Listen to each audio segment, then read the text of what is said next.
I'm Dr. Mary O'Connor, Chair of the Movement is Life Caucus and Professor of Orthopedics and Rehabilitation at Yale School of Medicine. Never has our work in health equity been more important. For those of you who usually join us for our annual caucus in Washington, D.C., I want to reassure you we'll be meeting again. We're currently planning for the spring of 2021. We will then enjoy amazing plenary sessions and workshops, learning from innovators and leaders representing many branches of the health equity movement. So this year, as we all know, has been different. And while we'll miss seeing everyone, we're taking this opportunity to elevate the message of health equity on a broader scale through virtual events. Our Health Disparities podcast, which I sometimes host, now reaches hundreds of digital subscribers every week. And we thank you for taking the time to join us on Zoom today for our first online symposium. Let me begin by welcoming our moderator for today's symposium, Bill Finerfrock.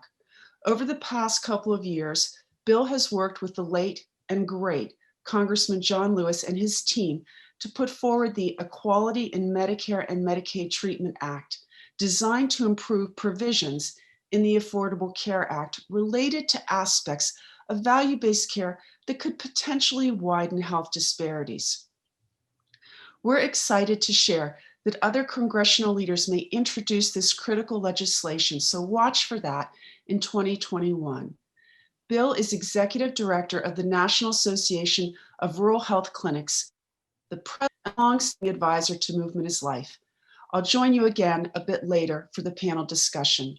Welcome, Bill. Thanks, Dr. O'Connor, and welcome everyone to today's online symposium, Racial Inequities, Fruit of America's Poisonous Tree, a look at the political determinants of health.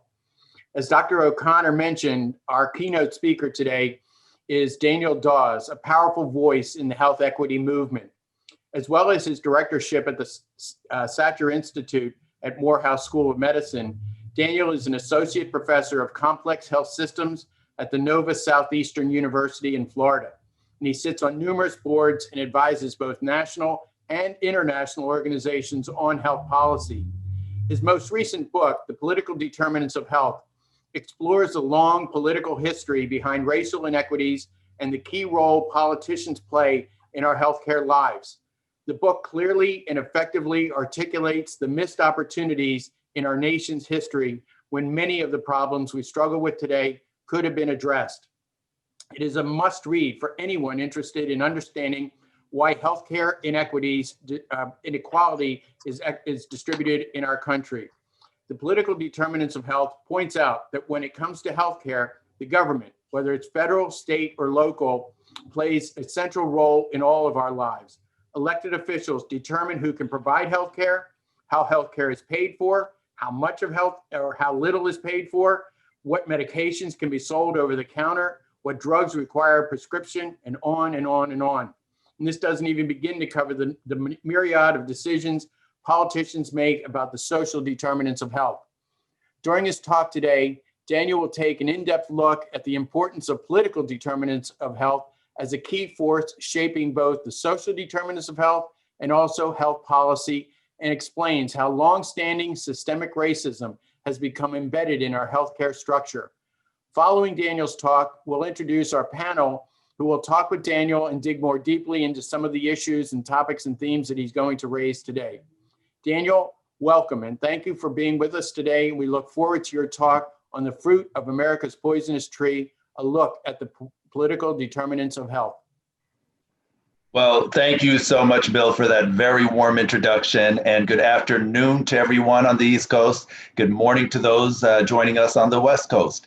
I am very honored to join you today, and very excited to talk about how these health inequities have become so entrenched in our systems and our institutions and communities over time. We're going to be venturing further upstream, as you heard Bill and Dr. O'Connor discuss earlier in their remarks, beyond the social determinants to talk about the instigator, right? These drivers of inequalities in our health system and beyond. Let me actually, before I begin, also thank Verona Bruton and the Movement is Life Caucus for the invitation to speak today. So this is Lady Columbia or Lady Justice, whoever you want her to be, representing the great United States of America. And in her hand, you see a balance, right? Where folks have been striving for healthcare access in this country, and some of them are falling through the cracks. Well, for too long, many racial and ethnic minorities and other vulnerable and marginalized groups have found themselves in a precarious situation. Their health, their lives, literally hanging in this balance. Many of them falling through the cracks of our health system, educational system, behavioral health, human services system, educational systems, etc. They struggle to live in a society that has intentionally erected barrier after barrier to weaken their bodies and hasten their deaths. You see, for over 400 years, these groups have experienced inequities throughout the life course, from womb to tomb. The inequities in health status and healthcare we know are widely documented. In fact, there are over 7,000 peer-reviewed journal articles highlighting these. And as you can see from these 7 tombstones, we take a look at some of these. Well, let me begin by sharing a story, a story of Shalondra Rollins, a story that I think highlights what is an incredible case for why we must continue to push for health equity in America, and why, with the power and the privilege that many of us have, that we must use it to advance the cause. In Shalondra's case, it started with a headache in late March. Then came the body aches. At first, Shalondra Rollins' doctor thought that it was the flu.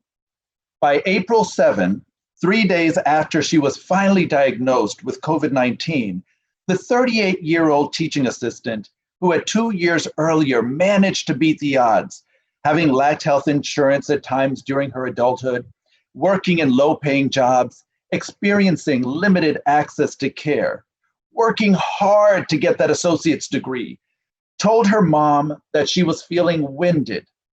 Within an hour, she was in an ambulance, conscious, but struggling to breathe, bound for a hospital in Jackson, Mississippi. An hour later, she was pronounced dead. You see, Shalondra Rollins, a mother of 2, had a number of factors that put her at high risk of dying from COVID-19. Like her mother, she was Black, with a low salary job and very few resources. To date, we've lost almost 250,000 lives to COVID-19, and the majority of these individuals had an underlying health condition. We know that the underlying health factors, such as cancer and asthma, heart disease, and other chronic diseases, strike disproportionately within communities of color and lower socioeconomic status communities. And as a result, these communities experience a greater risk or are at greater risk of complications from COVID-19. You see, the inequities that predate COVID-19 did not suddenly appear, nor are they inapplicable today. Minorities, people with disabilities, and other vulnerable communities still contend with neighborhoods that are largely devoid of necessary health protective and health sustaining resources, and they still contend with the political determinants or drivers that created, perpetuated, and exacerbated these inequities. We know that these communities, racial and ethnic minorities, LGBTQ plus individuals living in rural communities, are dying disproportionately each year, right? And the toll it takes is unconscionable. But the one thing that I hope we never forget, we must always remember, is that in the United States, the nation's health is not an organic outcome. It is not a coincidence that certain groups of Americans experience higher premature death rates or poorer health outcomes than others. Why? Why is this happening? Why has it been happening? Today, we recognize that a variety of forces impact our health and determine the quality and the extent of our lives on this earth. These, of course, include the social, economic, environmental, behavioral health, healthcare, and genetic factors. It is true that air pollution, climate change, toxic waste sites, unclean water, a lack of fresh fruits and vegetables, unsafe, unsecure, and unstable housing, poor quality education, inaccessible transportation, Lack of parks and other recreational areas and other factors play an outsized role in our overall health and well-being. They increase our stress, they expose us to harmful elements, and they limit our opportunities to thrive. These social determinants of health, in particular, play an outsized role in these human-made pre-existing inequities. But underlying each one is a political determinant that we can no longer ignore. Too often, we stop at the social drivers of inequities, failing to dig even further to understand and see the depths of the problem, understand their root causes and distribution. And as a result, we've missed the link between the social determinants of health and their political roots. You see, this pandemic demonstrates the inconvenient and harsh truth about the impact of social determinants of health and how collectively these factors significantly contribute to our society's health inequities. It shows the compounding effect of political determinants over personal responsibility. It shows the compounding effect of political determinants over personal responsibility. Because you see, no matter how much many African Americans, Native Americans, Native Hawaiians, Latinx Americans, Pacific Islander Americans, and other disparately impacted individuals try to act responsibly, there are always structural, institutional, interpersonal, and yes, even intrapersonal obstacles hindering them.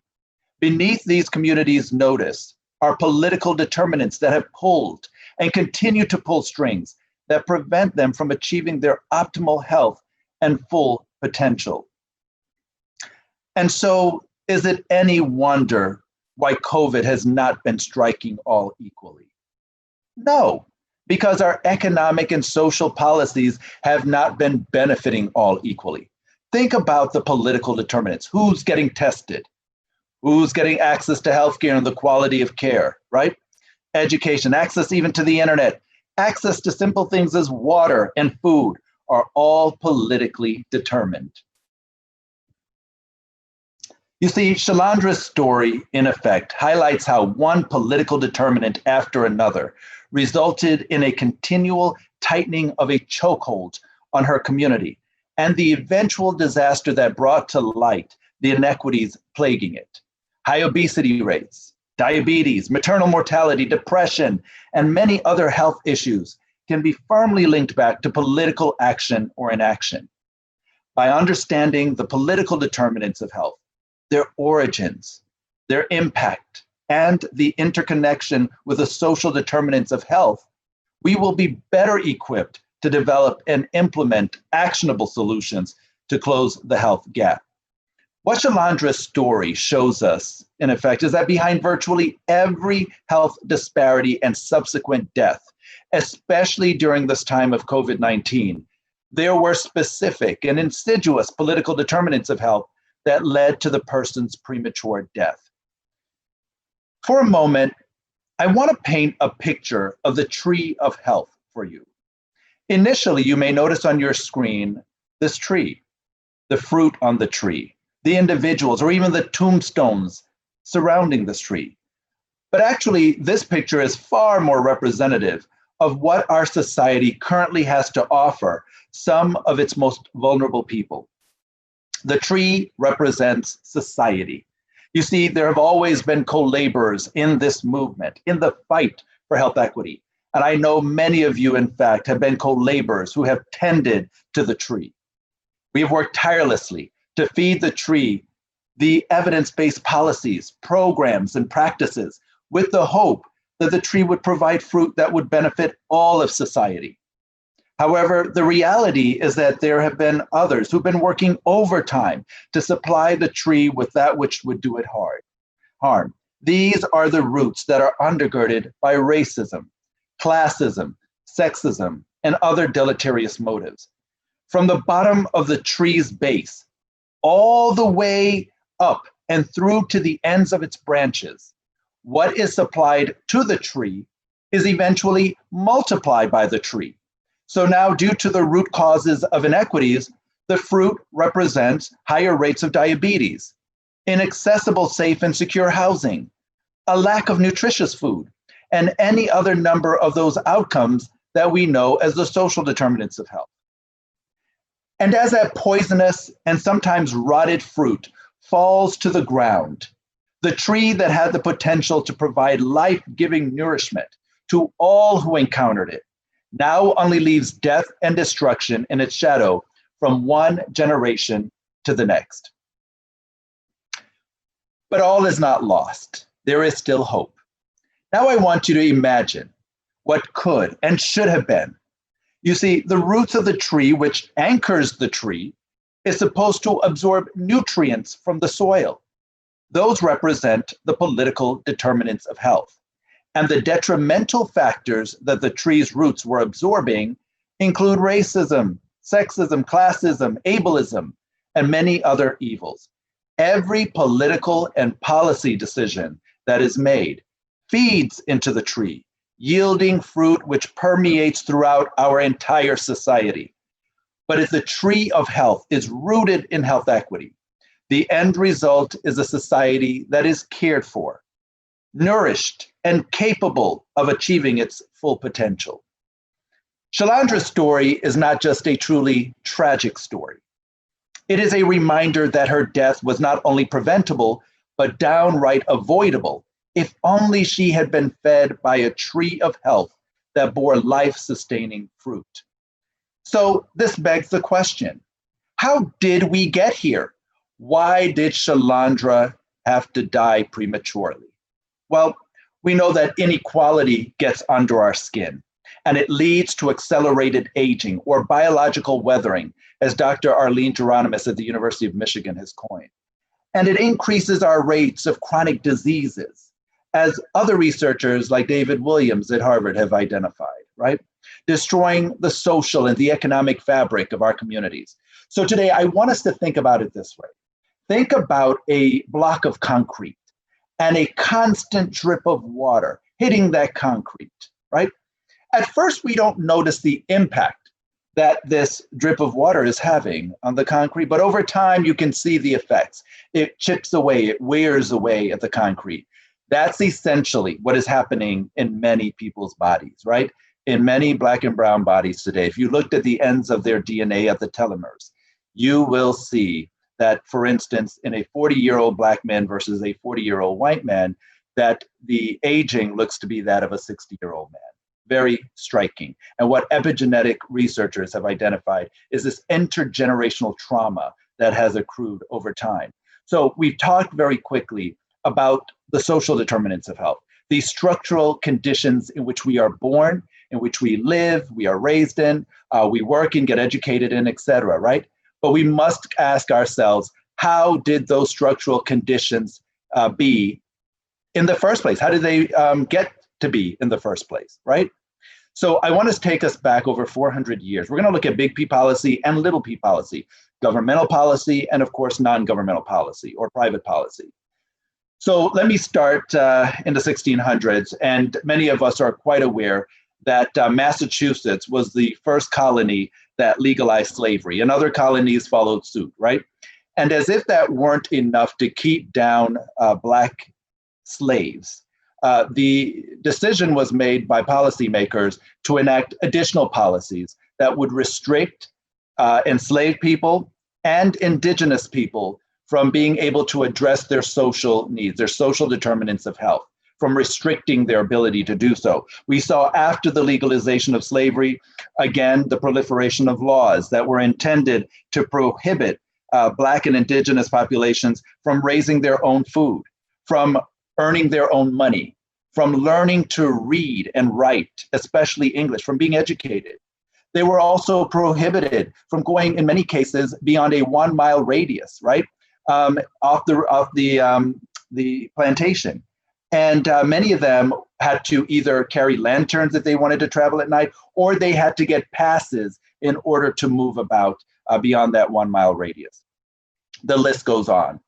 The bottom line is that these policies were then recycled from one generation to the next, from the 1600s into the 1700s. We know then that there were a group of folks, health equity leaders that came together representing the abolitionists, the mental health reformers, those who fought for our most marginalized communities, working in concert to get the newly formed government in 1789 to pass policies that would advance health equity.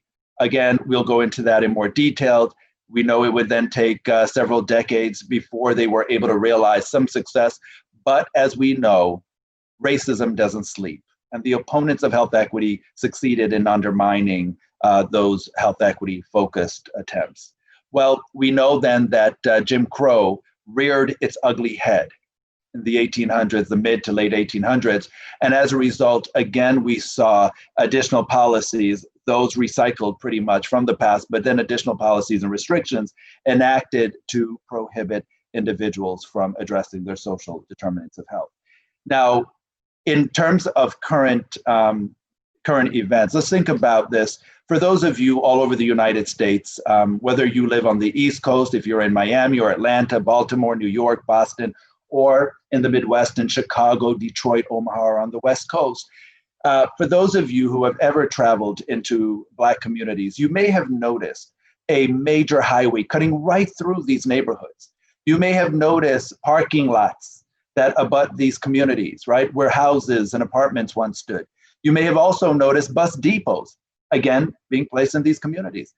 And today we know through research that Black and brown children and individuals of color tend to have the highest rate of asthma, right? Well, that's because they're breathing in the most polluted air. And yes, through public health research, we have identified the causes of these as coming from these agents of infrastructure and so forth, right?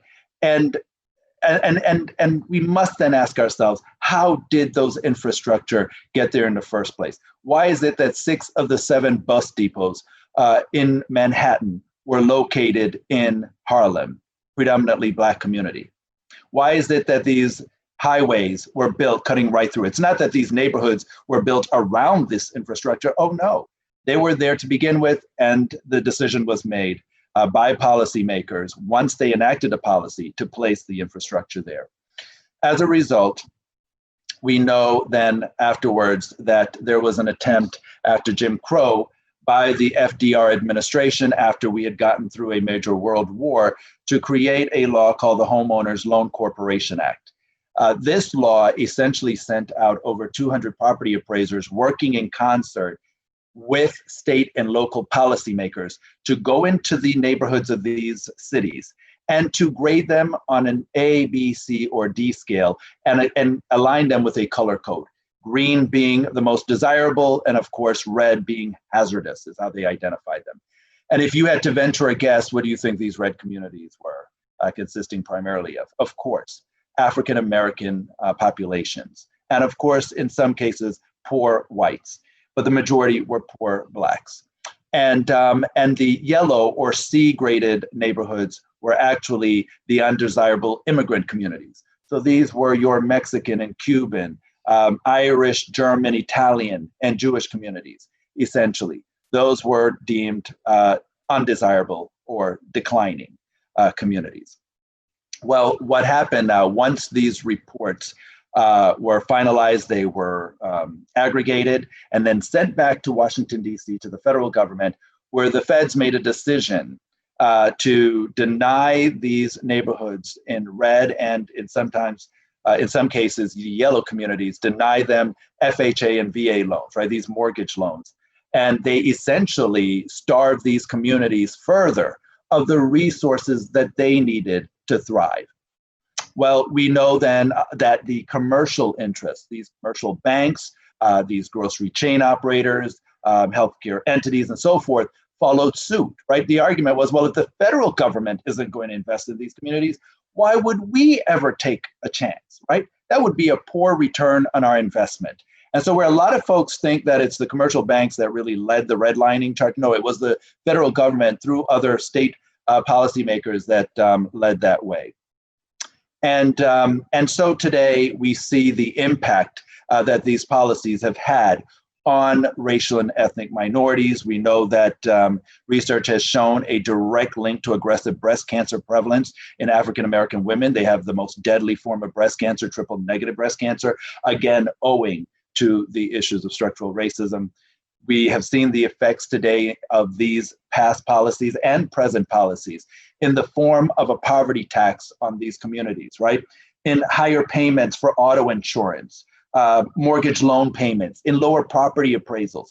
We've then seen how this has created food, pharmacy, and hospital deserts and swamps, right? Making it more difficult to access resources to improve health and maintain health. And we've also seen this trend from redlining to blue lining in these communities as a result of climate change, right? Climate gentrification, which is displacing hundreds of thousands of minorities and will only continue to get worse as we see the effects of climate change in this country. So I wanted to show now these maps of life expectancy, right? A selection of cities across the United States showing the differences in life expectancy. What's interesting about this, and I think Michael Marmot says it best out of UCL in London, that the life expectancy as a measure of health tells us a great deal how we are doing as a society. But the inequalities in health tell us even more. Well, if you were to overlay these cities with all of the red-lined maps, with these blue line maps and so forth, right, showing these political determinants of health over time and the effects, it's no surprise then that the neighborhoods in these cities that have the lowest life expectancy are primarily Black and brown communities, right? And of course, the highest life expectancy are the more affluent white communities. Not surprising there. Well, why is this troubling as we move forward? We know that this year marks the first time that we had children or those under the age of 18 outnumbering white children. Over the next 20 years, we know that our life expectancy, according to research published by The Lancet, and this was pre-COVID actually, earlier this year, showed that we were expected to drop 21 places in our life expectancy worldwide. Today, we rank 43rd. In the next 20 years, it was expected we would drop to 64th in the nation. This happening while we are increasingly becoming a racially pluralistic society. So the argument here is that if these racial and ethnic minority children are coming from communities that are sicker and dying younger, it raises serious, not only moral arguments, but serious economic and national security issues that we must address as a country. Because if these groups of individuals are coming from communities where they are sicker and dying, they cannot outcompete our global competitors. They won't be able to defend our nation from external threats. So let me move now into some more positive note. We've talked about how the policy levers have been used to create these inequities and exacerbate them over time, right? We know that policy has been a driving force for many of these inequities, but policy has also been a driving force for actually bolstering health equity. And so I want to quickly talk about this history. I don't have time to go into all of these independent campaigns at elevating health equity, but let me focus on minority health. And I really love this quote from William Faulkner, the great Southern writer. He says, "The past is never dead. It's not even past." And how true is that as we are trying to survive this triple or even quadruple pandemic, right? Well, you heard me mention earlier that there was a group of abolitionists, of health equity leaders that had come together in 1789, once our government was formally organized. And they started their recruitment campaign. They recruited a major policy influencer, Benjamin Franklin. They said, "Benjamin, would you please lend your name to our cause? Would you help us get this new government of ours to push policies that would elevate health equity for our most vulnerable populations?" And although Benjamin Franklin had been a lifelong slave owner, as he grew older, he matured in his thinking and realized that slavery was an evil institution. And so he said, "Absolutely, I will lend my name to this cause. And yes, I'll lend my name to this petition." Well, if you think that we're having a major and contentious debate over health policy in America, right, healthcare access, et cetera, it was extremely contentious back in 1789. The House and the Senate pushed back and said, Benjamin, how could you bring such a petition before us when you know that we're just trying to get settled? We're a new government. This is such a contentious issue. Abolishing slavery. And you've also called for stopping the separation of children from their mothers who are enslaved, the breakup of these enslaved families. You want to provide healthcare services to these individuals. You want to provide clothing and adequate food and nutrition to them, education and employment opportunities.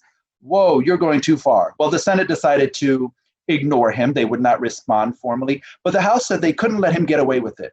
And so in a letter, bullet by bullet, they made a confederalism argument, why they could not stop the separation of these children from their mothers, why they couldn't stop the breakup of these enslaved families, why they couldn't provide healthcare services and the like.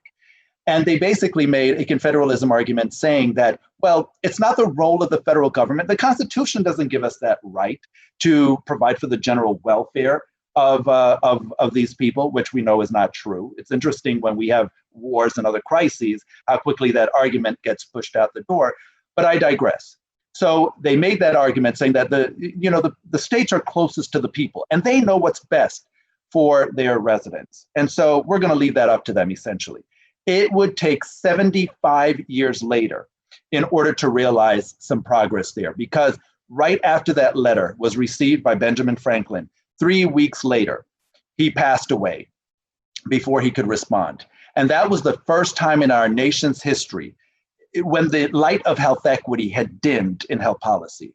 And now it would take a major civil war before these health equity advocates would be able to drum up support from a government, a federal government that was sensitive to the issues. President Abraham Lincoln and his supporters recognized that after the Civil War, they would have these newly freed people, they would have people displaced as a result of the Civil War, and they would need certain resources. And so this bill called the Freedmen's Bureau Act became the first major health policy in America, taking an equity lens to it, right? A very inclusive bill, health policy, that was intended to tackle what we now know as the social determinants of health.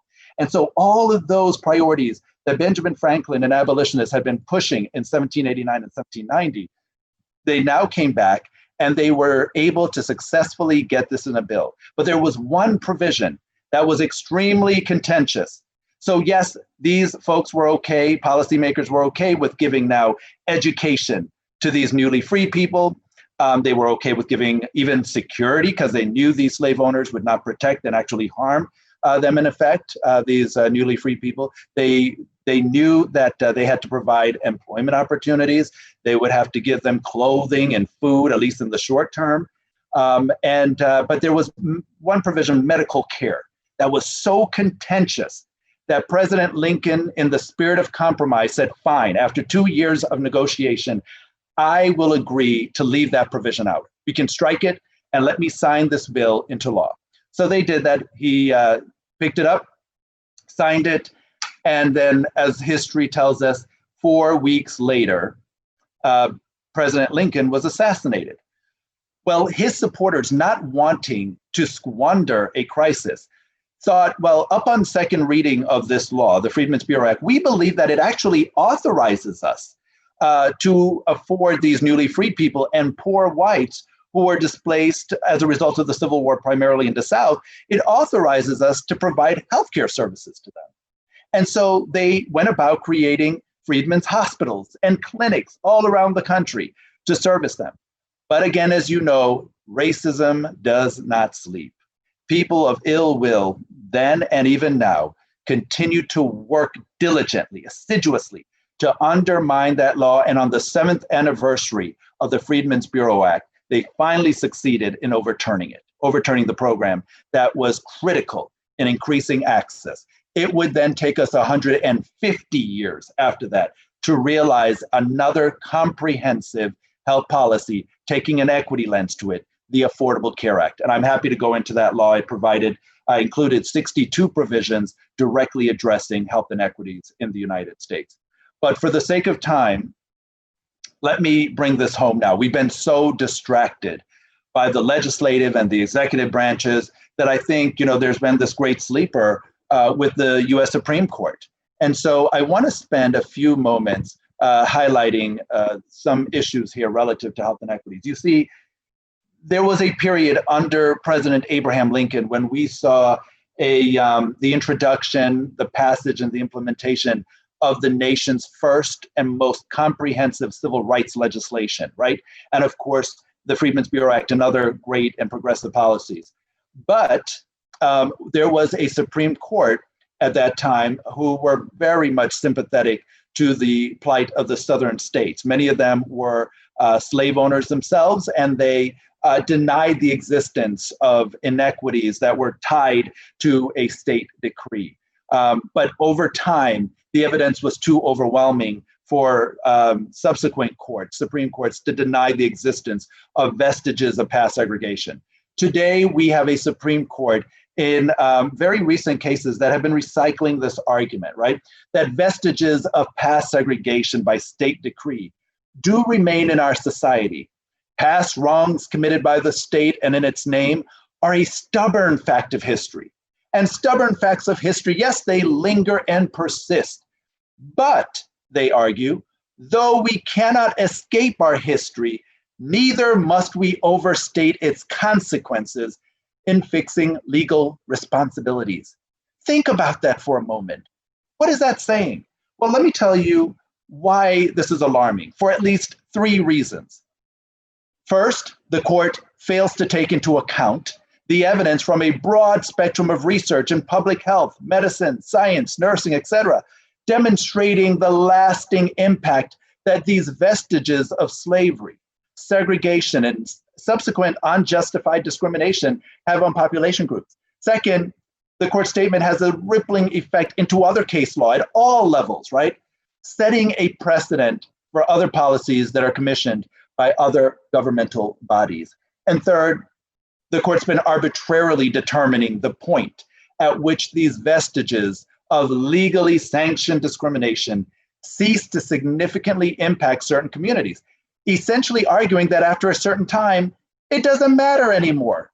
That was the argument that the 1872 court employed to overturn all of the civil rights legislation at the time. Well, let me conclude this portion by saying, where does the Supreme Court stand on these, and why we must connect the social determinants of health to their legal and political roots? You see, the court would rather view inequities as products of private choices, right? Or products of the social determinants. So they don't have constitutional implications or legally enforceable remedies. How is that? Basically, if an inequity is tied to a social determinant, right? The argument is, you know what? We can't force Black and brown people to love each other, to like each other in this country. It just naturally occurs, right? It's a socially derived thing. But we know that's not true. We know that from past efforts to integrate, right? When policies had really been pushing that notion that yes, in North Carolina and other areas, it was working. But again, opponents of health equity, of inclusion, were working overtime to overturn those, and so pushing us back into a more segregated society. Health equity advocates, this is the bottom line, health equity advocates who continue to make the case that inequities are solely socially derived and fail to show the political connection will only bolster the Supreme Court's viewpoint, thus weakening legal protections to check these structural and institutional forms of discrimination, as well as denying legal remedies to those impacted by inequities. So let me, in the last few minutes I have, talk about how we can leverage the political determinants of health, right? You know, coronavirus, much like past pandemics, negatively impacts and further disadvantages lower socioeconomic communities, racial and ethnic minorities, people with disabilities, and immigrant communities the worst. Reviews of studies after studies have shown that in this country, when pandemics, natural disasters, wars, and other crises are reviewed post-event, these disparate groups are impacted more than any other population groups. And while we have been successful, right, as you heard me mention briefly, successful in moving that needle of health equity forward with some policies, when it comes to wars, major wars, recessions, depressions, and even during natural disasters, we have never in this country been successful in passing or in realizing an equitable policy response during a pandemic. So as we go through COVID-19, I am hoping that this time will be different, that we will stem the tide of this pandemic so that every single population group in this country can not only survive this pandemic, but thrive moving forward. So for those of you who have read the book, you know that this is a pretty wonky model that I created, building on the evidence, taking lessons learned from history and political science, law, and public health, to understand what levers have been pushed and pulled over time, which ones have worked to advance health equity, and which ones have worked to hinder health equity in this country. And for the sake of time, I'll just argue that to advance health equity in our country, you have to demonstrate the value of investing in change. In the United States, advocates must understand the disquieting and harsh truth that the political determinants of health inequities have rarely been addressed unless their reduction or elimination served other purposes. The success of any health equity advocacy effort depends on how palatable they are to commercial interests and whether there is an investment value to the government in addressing this. So rarely does an advocacy effort succeed if it significantly interferes or undermines with commercial activities or national security.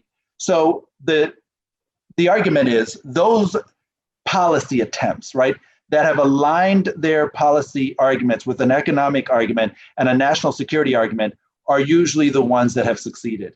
In this country, you can make the moral argument that people are dying, they're sick, and you can make that argument till your tongue bleeds.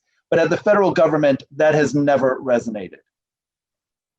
So let me close by saying that there are 5 things that we can do to elevate health equity in America.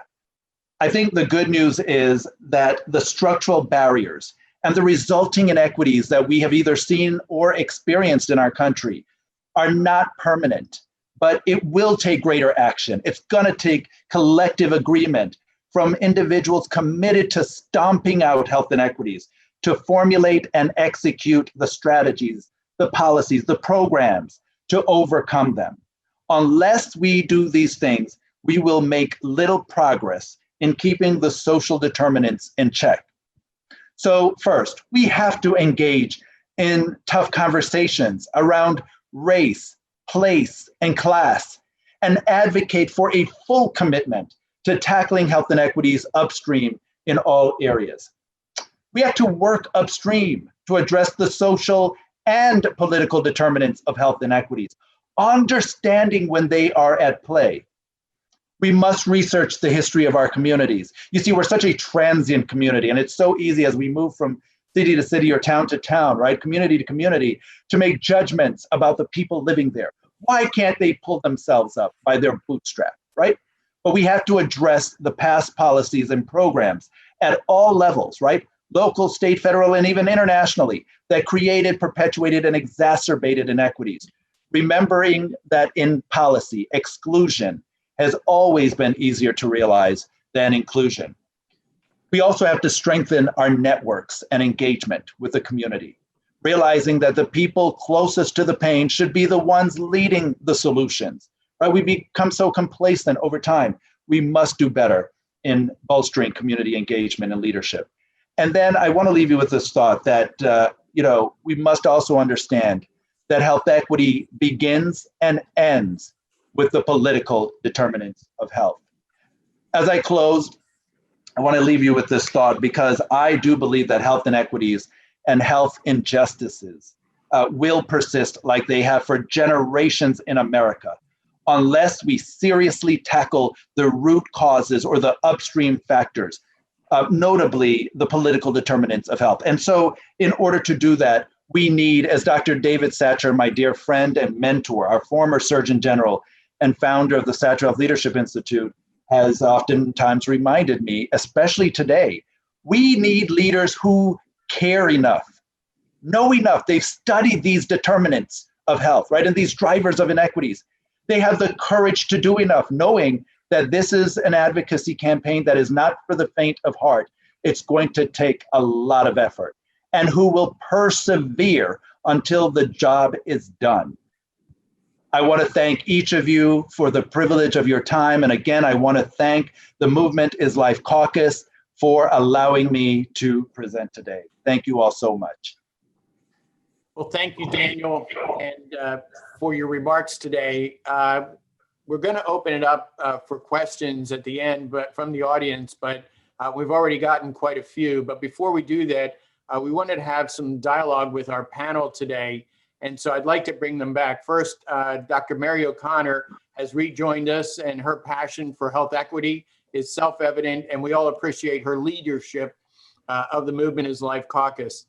Next, I'd also like to introduce Frank McClellan, who's a professor of law emeritus at the Beasley School of Law at Temple University in Philadelphia. And he's also the author of Healthcare and Human Dignity, which was published earlier this year, in which he explores how the individual and structural biases that affect American healthcare system have serious emotional and physical consequences that all too often go unseen, but not unfelt. Welcome, Professor McClellan. I'd like you to open up our discussion here. Thank you, Bill. And Daniel, thank you so much for that wonderful presentation, as well as the book, which is very enlightening and reflects a lot of thought about how to begin to identify and solve these problems.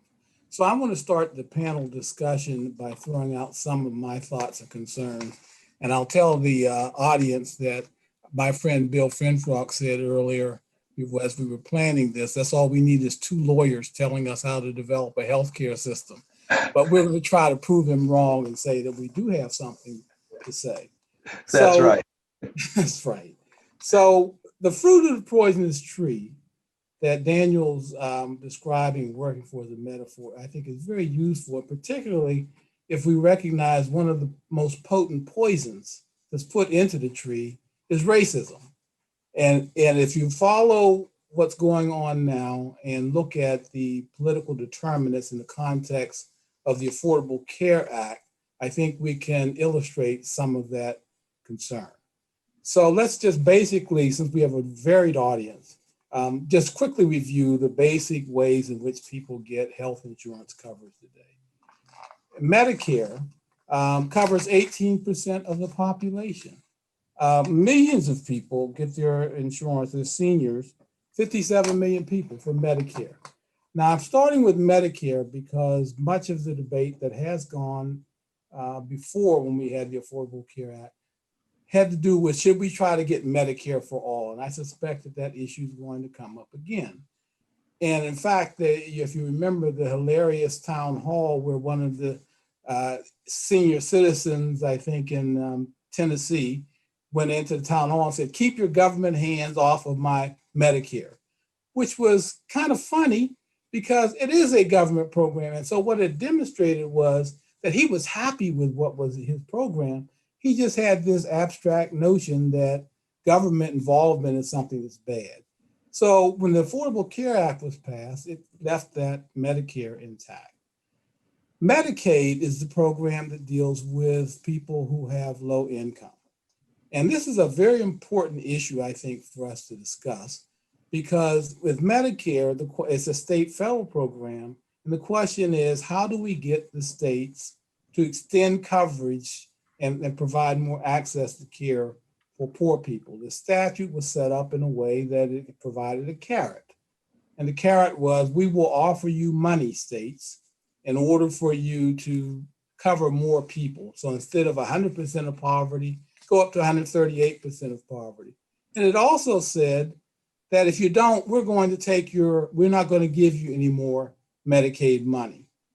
That issue went up to the Supreme Court and was unnoticed by the media or not publicized well when the Supreme Court in 2010 decided the statute was constitutional based upon taxing power of the government, but that one part of it was unconstitutional, and that part that was unconstitutional was that tried to compel the states to expand.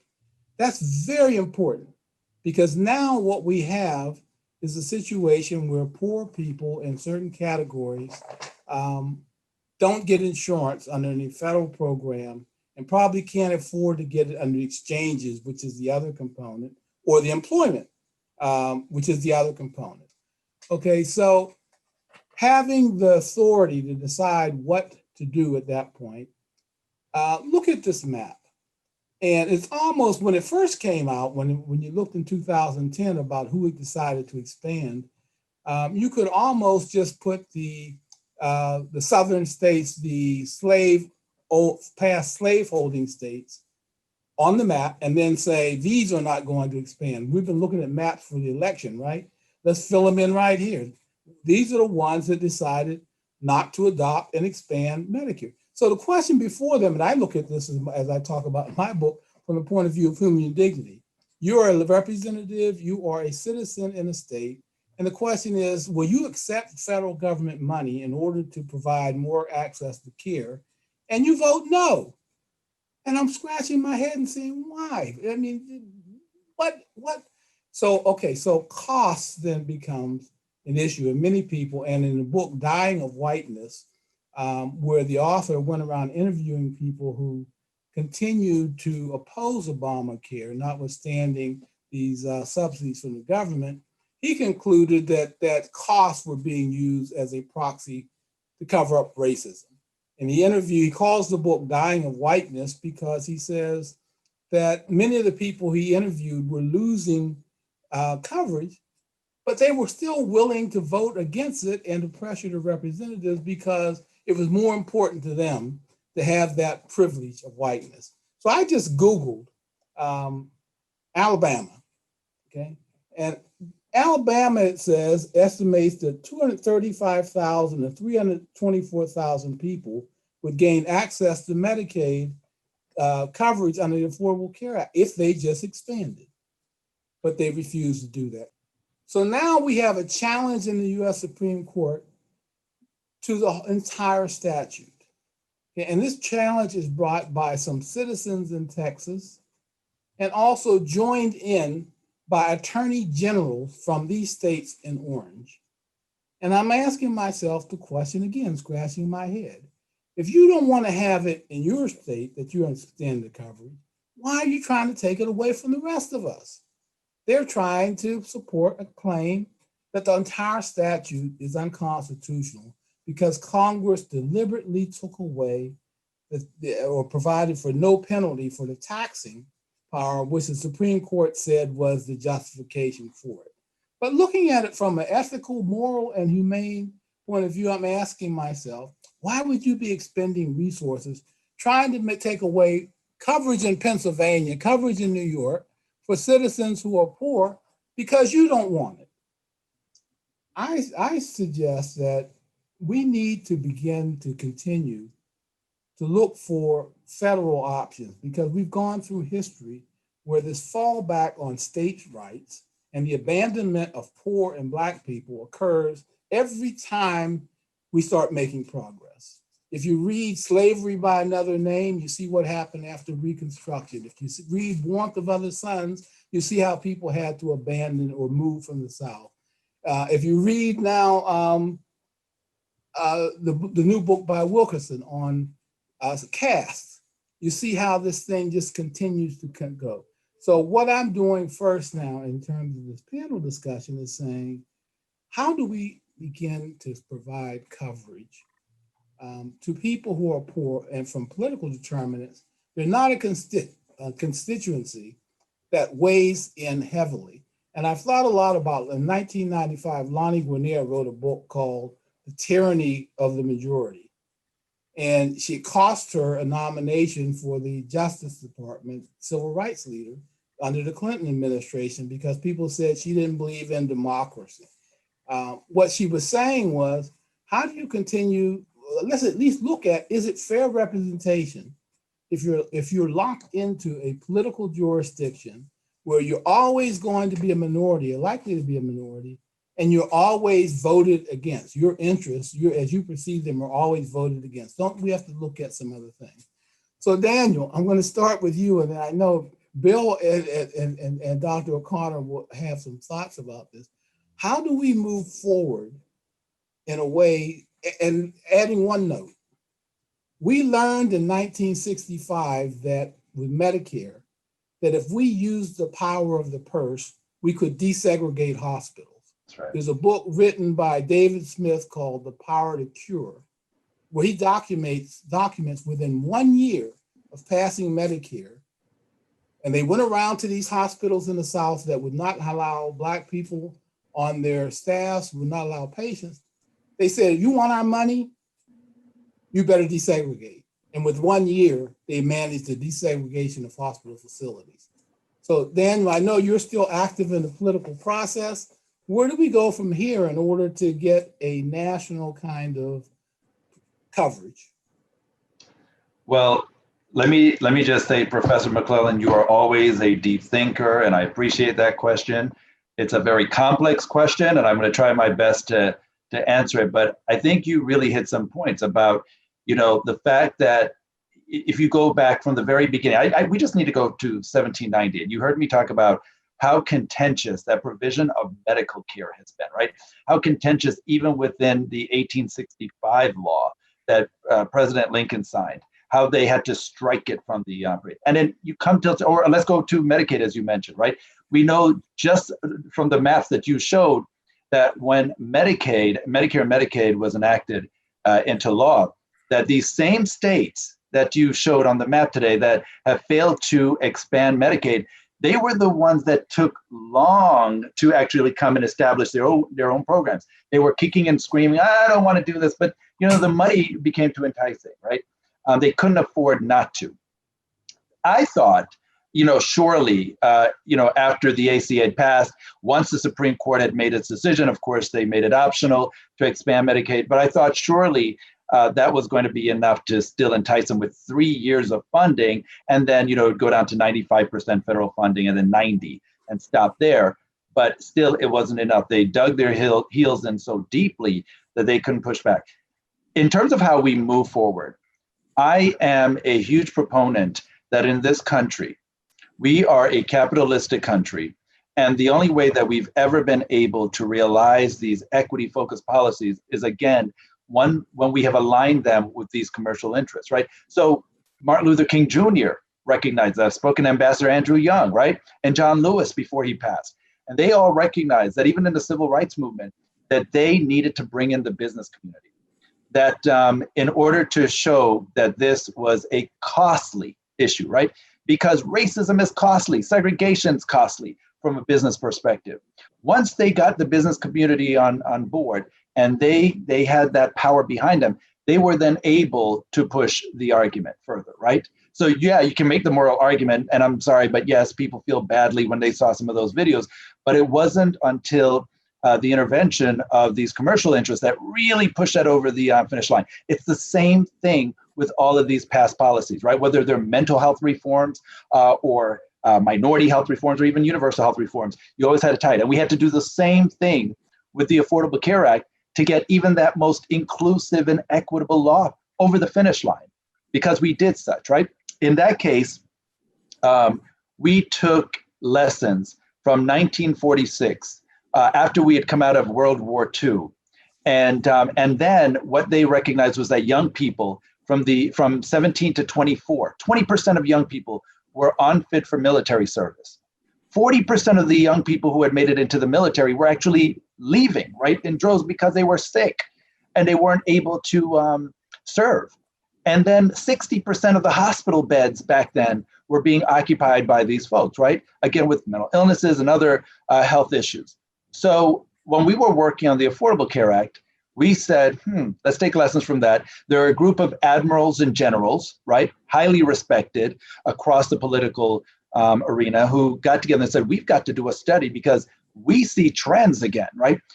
That was in 2009.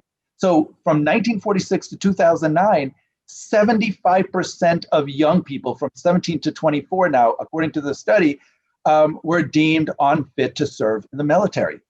This time now, it's owing to what? Obesity and diabetes and higher criminalization records and so forth. This was extremely troublesome. And because of their help, we were then able to stay in the game, stay at the table, the negotiating table, to get these health equity provisions out.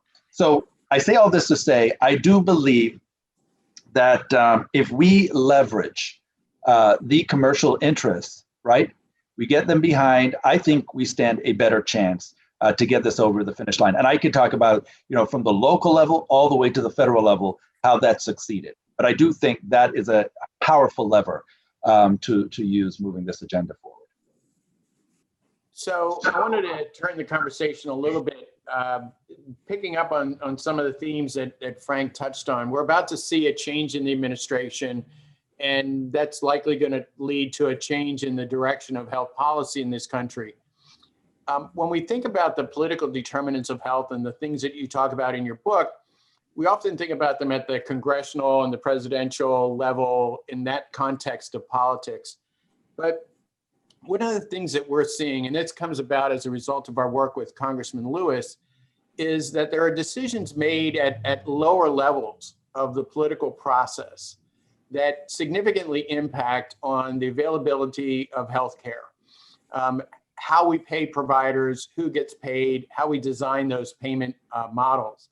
And it leads to what we call cherry picking or lemon dropping of patients because of the way that we've incentivized the system, which on its face seems nominally colorblind. There's nowhere in the payment models that says you're going to get paid more or less if you care for a patient based on their race, their ethnicity, their gender, or their geography. But we know from an outcomes perspective that happens. Can you talk a little bit about some of these lower levels of where political decisions are made very often outside this public process that can significantly impact the availability of care, access to care, and the quality of care? Yeah, sure. So thank you, Bill, for that question as well. And let me just say, you are absolutely right. I'm glad that you really honed in on an area of health policy that I think is a very strong area for us moving into 2021, right? With a new administration. It is an area that has actually enjoyed bipartisan support. So when we think about the Affordable Care Act, the most contentious aspects of that law really have been the health insurance reforms, right?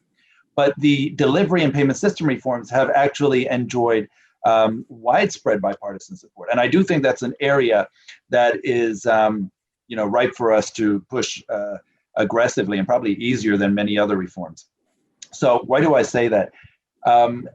For me, this is an area that is perhaps one of the great unfinished business in health equity. It is a critical area in healthcare. We know that studies have shown that when we are improving the quality of care and the value of care, right, it's led to an increase in disparities. So if you look at AHRQ's National Healthcare Quality Report, now they've combined it with their National Healthcare Disparities Report, we've seen the same trend, right? These northern states, western states, they tend to have the highest quality scores in the country. In the South, we tend to have the lowest quality scores, right? But those states up north that have the highest quality also see the highest disparities in healthcare. The idea is, as we are moving, it's not to say that the South doesn't want to improve the quality and the value of care. I certainly, work with a number of folks here in the South where we do want to do that. But we want to make sure that as we do that, we are not exacerbating disparities among the population groups. We've got to do that very carefully. So I know that we have been working with local and state policymakers and community leaders, healthcare administrators, physicians, clinicians of all stripes to figure out how can this be done? Because we all agree that we want to see improved health outcomes. We do believe that the incentives are perverse in terms of, a fee-for-service model where the physician or clinicians get paid for every person that they see. There's a perversion there because then who's to say that you want to get your patient to be completely well? You're actually happy when they keep coming back through the door, right? For more and more care, because the more they do, the more you get paid. So we do want to stop that. That's that model, and we do want to push for you getting rewarded based on how healthy you are helping your patients stay, right? How they can maintain health and so forth. So we have been working locally to figure out what's the best way to approach that. We've been working at the state level with policymakers through Medicaid, right? To say, okay, we know it's worked in other areas. We've seen some traction on this issue. Perhaps we can employ this in Medicaid. They want to do that, but I still think that they are on the fence because, you know, there have been maybe a few that have come out to date showing success when it comes to the intersection of equity, when you've addressed equity and value and quality. So we really need to do more to develop the evidence there around this, because I think it will help to get this, implemented across the board at all levels of policy. So I don't know if I quite answered your question, Bill, but there are folks incubating this in communities across the country. I know they're still working on models to figure it out. I don't think we're there yet. Yeah, I think this concept of value is really one that we need to have a deeper conversation about. Who's defining value? How is value characterized? How is it monetized? And what are the consequences of that? Dr. O'Connor, Daniel touched a little bit in his remarks to that question on community and efforts at the community level to try and look at some of these things. And I was wondering if you could talk about some of the things that you're involved in, that Movement is Life is involved in, specifically trying to address some of these things at that community level. Well, Bill, thank you. And Daniel, just an absolutely fabulous presentation. We're so excited that you're our inaugural speaker. I want to go back for a second to touch on some of the comments Daniel just made, because we have a healthcare system that's about sickness, and it's not about promoting wellness. And it is dysfunctional. And I think everyone on this webinar recognizes that. We have created these perverse incentives, which we have labeled value-based payments, where if I care for a patient who is lower risk and more likely to drive a positive financial outcome, I can be rewarded, financially rewarded. And if I care for a patient who's sicker, who's going to require more healthcare resources, then what some people would use the term bundle buster, right? They're in a bundled payment care model, and you know that they're going to require a higher level of spend than what the bundle would reimburse. And healthcare still in our system comes down to individual decisions by the providers and the patient in terms of, is care going to be offered? And then is the patient going to be receptive to that care?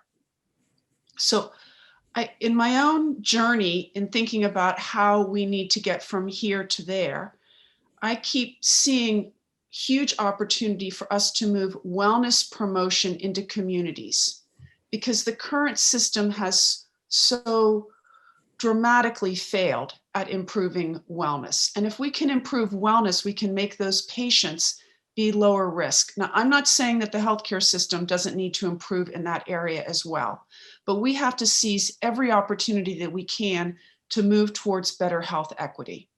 So one of the programs that we created at Movement is Life is called Operation Change. And it's an 18-week community-based program we've done this with women who are obese or overweight and have knee pain. And we've brought these women together for 3 hours a week for 18 weeks. And the first hour would be educationally focused, a topic like nutrition or diabetes. The second hour, movement, like line dancing or yoga. And then the third hour in smaller groups for motivational interviewing to really help them understand as individuals, what are their personal barriers to adopting healthy behavior change? Because as we saw in one of your opening slides, yes, social determinants are huge, but social determinants are also in that pie are individual behaviors. And we need to be trying to improve equity. We're in both of those areas, right? Getting people to adopt healthier behaviors and supporting them to do so. That's the key. How do we support them to adopt healthier behaviors? So We've had 5 programs to date, over 200 women, an average body weight of over 190 pounds. So these women are heavy, and remarkable improvements in their health. 3% loss of body weight, 35% decrease in knee pain, increased their walking speed an amazing 18%, reflecting greater movement and less pain. And what I find most impactful is their feelings of hopelessness, decreased by 40%. And that's all without, drugs, injections, or medical intervention. And it's because we created communities for these women to support each other, to make the emotional connections, to support them on a journey towards better health behaviors.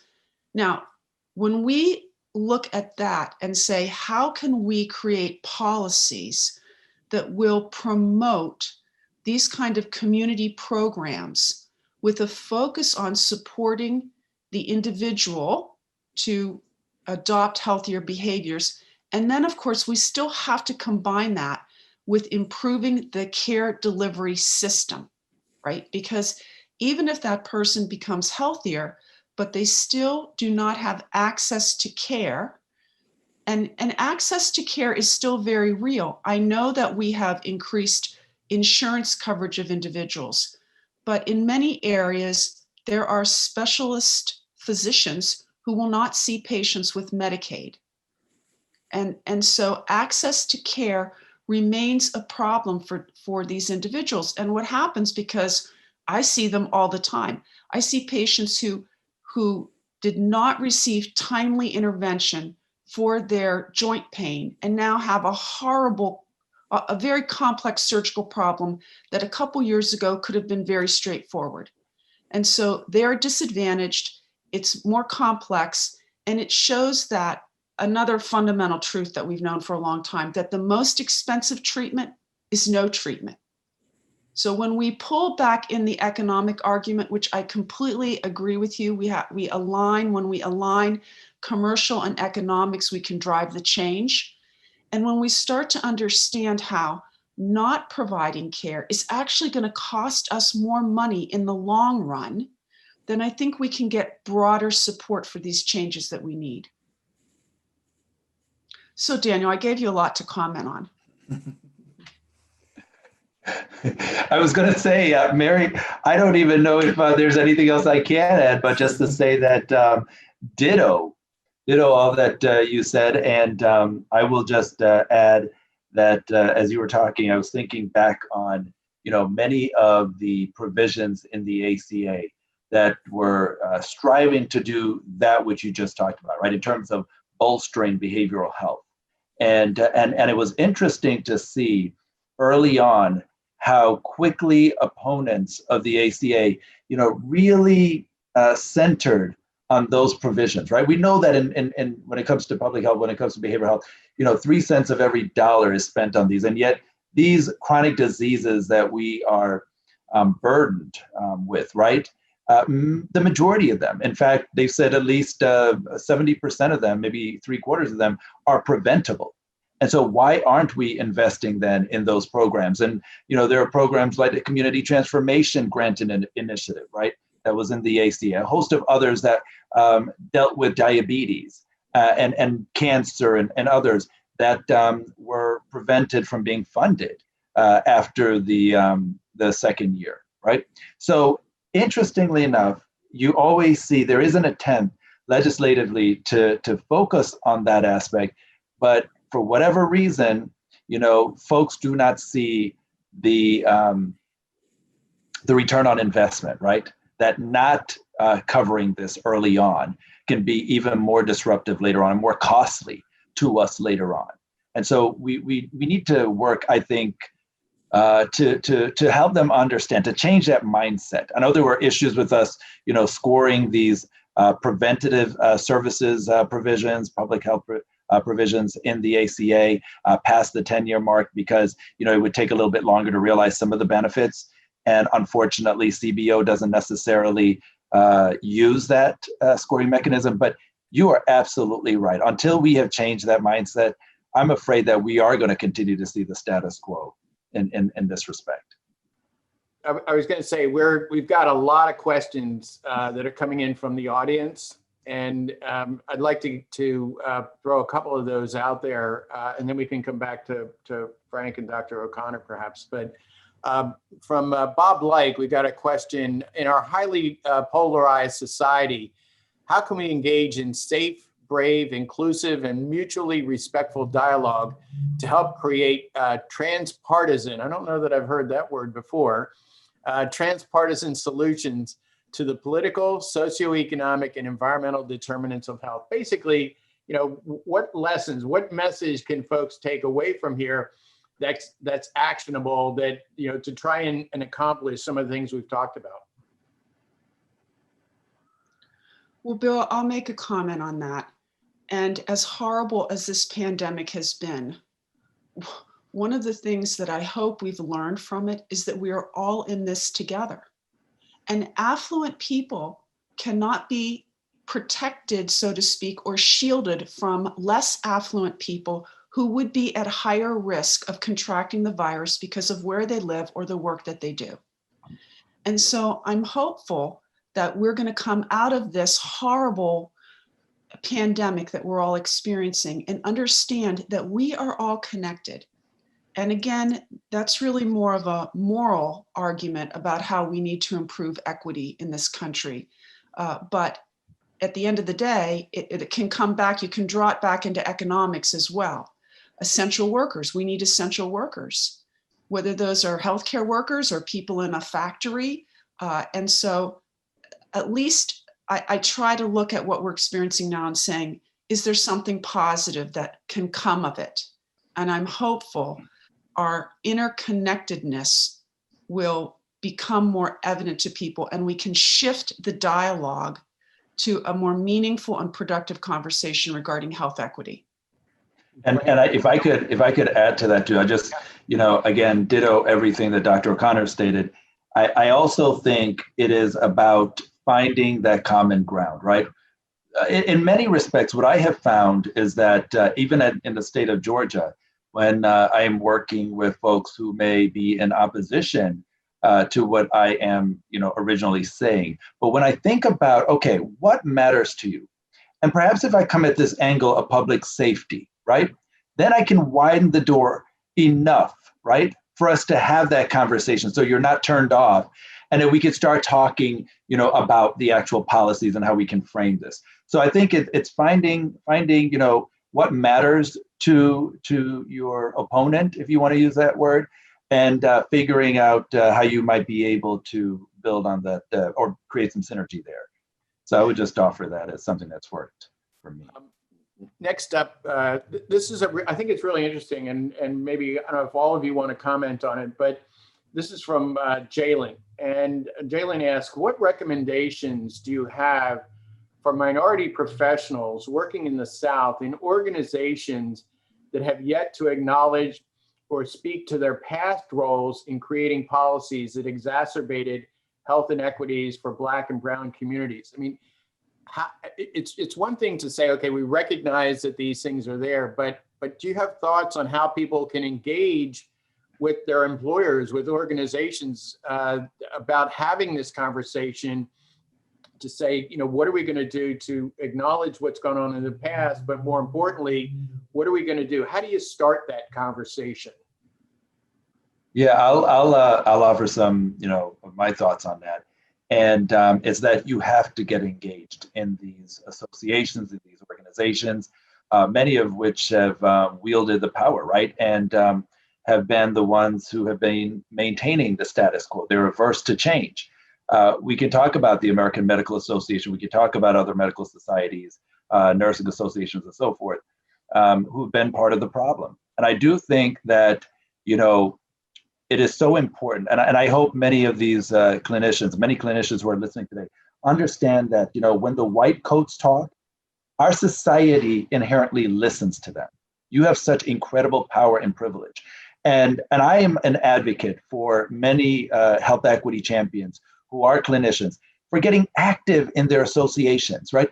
Getting into the House of Delegates, getting on these committees, and not to say being aggressive, but be assertive about this issue and taking that equity lens to the work, because I do believe, people are well-intentioned in these associations for the most part. There are some that we know aren't, but they've never been exposed to some of this stuff, right? When we talk about structural racism, systemic racism, how does it get entrenched in our structures? They have no idea because they weren't aware of it. And I do think it's important that we continue to educate them, inform them, and not give up on pushing the agenda until something is done about it. I would just add that I think that, the protests that have been going on for social justice in the streets and combined with COVID has provided an opportunity we have not had in a long time in this country to force candid conversations. I mean, South Africa showed us one of the most critical paths to trying to rebuild a society that comes from an inequitable and disparate distribution of resources, and that's truth and reconciliation. And that you can't make progress unless you're willing to face the truth about what has occurred. And so there are community organizations, there are social science organizations, there are health providers, there are people of faith who have certain natural constituencies that are available to try and sustain a conversation going aimed at truth. And I think one way that I've seen it that it works well is have people read books. Because if you read a book and you come together to talk about a book, you're not necessarily pointing the finger at any individual, but you're getting to the issue. So one of the best-selling books right now is How to Be an Anti-Racist. So that if corporations are open to that discussion or interested for their employees, and if other healthcare organizations are open, this is an opportunity. I just suggest that as one mechanism. Bill, I would just encourage all the healthcare providers that are listening today to engage with their local systems and identify opportunities to help advance equity in your community. In my experience, healthcare systems are invested in communities. They want to improve health in their local communities. And so they'll oftentimes have programs, their community needs assessments that are performed on a periodic basis. A lot of groups are now having formal diversity, equity, and inclusion structures. And so reach out and express your interest. A lot of them would welcome, the support and your input. We have a question from Colin, and I think it's interesting, and perhaps all of you could comment, as will I, but do you think time and energy is best spent advocating for policy change on a local level or on the national level? And in my view, and I know all of you are involved in things at the local level as well as at the national level, and I think it's both. I don't think it's an either or proposition. I think there are changes that need to occur and can only occur at the local level, and there are changes that can only occur at the national level. Frank, I know you're active in your community in Philadelphia, but you're active at a national level. Can you speak to that? Yeah, and I think that Daniel's book has some really good ideas about that, because one of the points that Daniel's book emphasizes is that it is critical to vote, and we all know that now, and we've just gone through that. But you can't stop with the vote, because if you want to put people in power, you then have to make sure that they understand your interests and form relationships and programs and strategies to make sure that they're going to work in your interests. So I think you've got to do it on a local level, and you've also got to do it on a national level. One of the things that I've learned in the last 20 years is how critical it is to have a representative, congressman, or someone who shares your values and is open to your ideas. Because if you have a community, where I'm on the board of several community organizations in Philadelphia, and you need to have someone to say, here's what we think, here's the problem, who can do something about it. And it may be the state level, it may be the local level. Daniel or Dr. O'Connor, you want to add anything? Sure. So I would say ditto to what you said, Bill and Frank, and just make the comment that a lot of times what I have seen is that the policies that we're able to advance at that national level were actually incubated at the local level, right? Once they were tried and tested and folks said, oh, okay, now we see it's worked, perhaps scaled up regionally or maybe with other regions of the country. And so it does help. And I would say yes to you when you say it's both. It's an and, not an or. But just note that I do think there are opportunities that are incubated that we can drive and scale up at the national level. And Bill, the only other thing I'd add is when we think of policy, sometimes we're just thinking of legislative policy, but there's a lot of policy. There's policies that healthcare systems have. There's policies of local medical groups. And so there's the opportunity for us to engage and influence policy with the focus on health equity very broadly, not just in government, but in healthcare systems, in communities, with how communities are going to allocate resources and promote wellness and address food deserts and security issues.